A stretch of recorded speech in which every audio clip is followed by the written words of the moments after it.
It's been over a year now since you played a football game. What was it like watching the football season from the sidelines this past year? It was kind of nice, actually.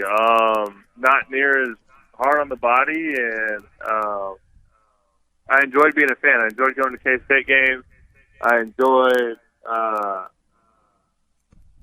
just being a fan, watching the games, watching my fellow, former teammates playing on Sundays, and just relaxing and being with family. There was no itch at all to get back out there on the field when you watched them? Honestly, no.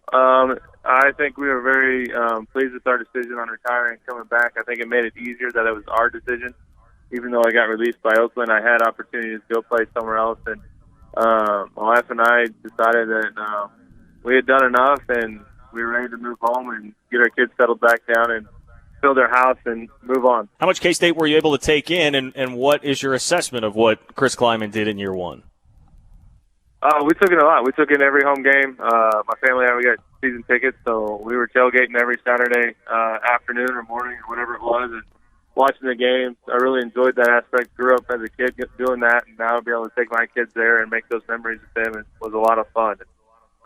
What Coach Klieman did in year one, I think, was pretty impressive. The way he got those guys to buy in right away into his system. I knew a little bit about North Dakota State when he got hired and watched a little bit more, and I knew his offense would fit K-State very well. I think it's something K-State needs to continue to be unique in what they do and have the tight ends and fullbacks on the field and the play action and the run game, and not necessarily go into the mold of the spread it out, run and gun everything, because I think you have to have some unique things with you at K-State to make yourself different and play a different game than the rest of them. So when you run into an Oklahoma or whatever it is, you can slow it down. You can still put points up. They can still be explosive, but at the same time, you can run it down their throat and control the game.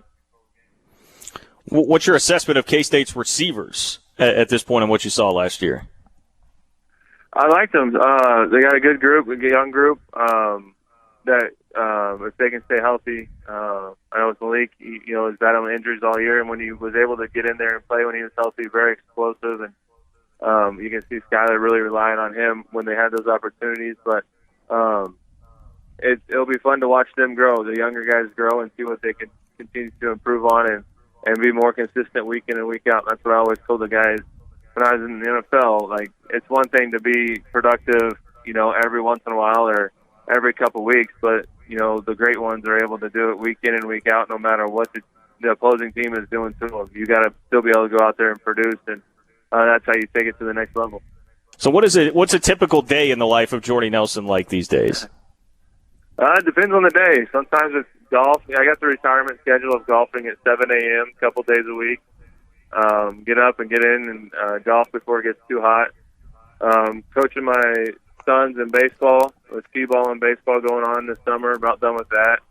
Helping my older brother farm, which keeps me plenty busy.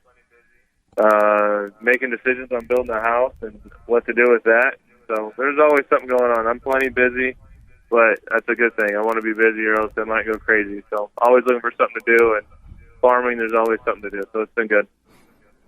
Yeah, I saw you doing an interview from, was it your sister's closet or something? Are you still having to live somewhere else while you wait for the house to get built?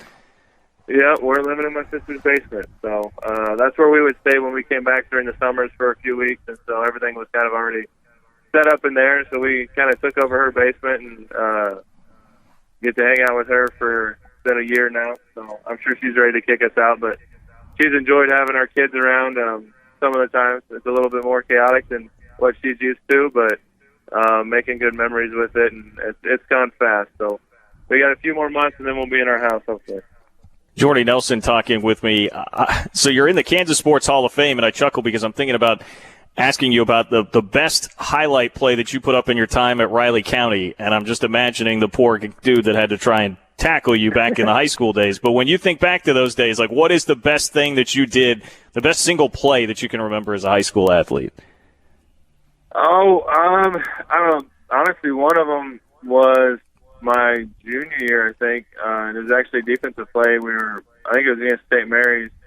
They were coming down to score. I think we still had a 2-score lead, but they were at the goal line getting ready to score to get it to one score. And they threw a slant, and I was able to pick it off and took it back 99 yards for a touchdown. And I had a couple touchdowns offensively that game, and I think I actually got a National Player of the Week award that week, which is pretty cool and crazy to think with all that goes on in this country with sports, and for a small-town Kansas kid to get that award after the first week. So that's one that always sticks out. There's some good runs, some good throws, but I think not everyone gets to return it, have a 99-yard touchdown return for a touchdown on a pick six. So and it might be one of my very few good defensive plays.